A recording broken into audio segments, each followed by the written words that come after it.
తెలుగు, తమిళ భాషల్లో సైలెంట్గా విడుదలై సునామీని సృష్టించిన చిత్రాల్లో ఒకటి కార్తీ హీరోగా నటించిన ఖైదీ. ప్రస్తుతం ఇండియాలోని టాప్ మోస్ట్ డైరెక్టర్గా కొనసాగుతున్న లోకేష్ కనకరాజ్కి ఈ సినిమా నుండే గొప్ప పేరు రావటం మొదలుపెట్టింది. అంతకు ముందు వరకు కూడా ఆయన అవకాశాల కోసం ఎదురుచూస్తూ ఉండే పరిస్థితులు ఉండేవి. కానీ ఈ సినిమా మాత్రం ఆయన్ని ఓవర్ నైట్ స్టార్ డైరెక్టర్ని చేసింది. ఈ చిత్రం తర్వాత ఆయన చేసిన మాస్టర్, విక్రమ్, లియో చిత్రాలు ఎంతటి సంచలన విజయాలుగా నమోదయ్యాయో మనం కళ్ళారా చూశాం.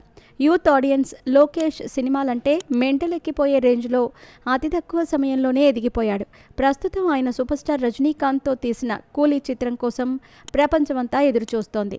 ఇదంతా పక్కన పెడితే లోకేష్ కనకరాజ్ చిత్రాల్లో మీకు బాగా నచ్చిన సినిమా ఏంటి అని ఎవరైనా అడిగితే అత్యధిక శాతం మంది ఖైదీ సినిమా పేరునే చెప్తారు. కేవలం ఒకే ఒక్క రాత్రి జరిగిన స్టోరీతో అప్పటి వరకు ఎలాంటి సినిమాలు రాలేదు. ఇలాంటి డిఫరెంట్ జానర్లో తెరకెక్కిన ఈ సినిమా అంటే ఆడియన్స్కి తెగ పిచ్చి.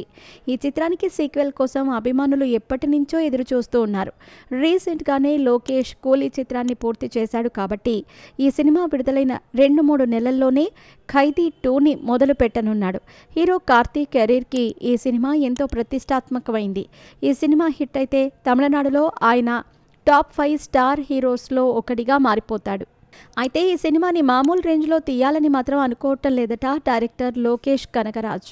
మొదటి భాగాన్ని పెద్దగా బడ్జెట్ లేకుండా చాలా సింపుల్గా తీసేశాడు. కానీ సీక్వెల్ని మాత్రం ఆయన భారీగా ఖర్చు చేయాలని నిర్ణయించుకున్నాడట.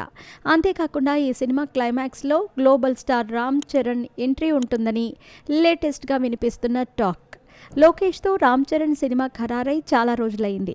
మా కాంబినేషన్లో సినిమా ఉంటుందని లోకేష్ కూడా అనేక సందర్భాల్లో పలు ఇంటర్వ్యూస్లో చెప్పాడు.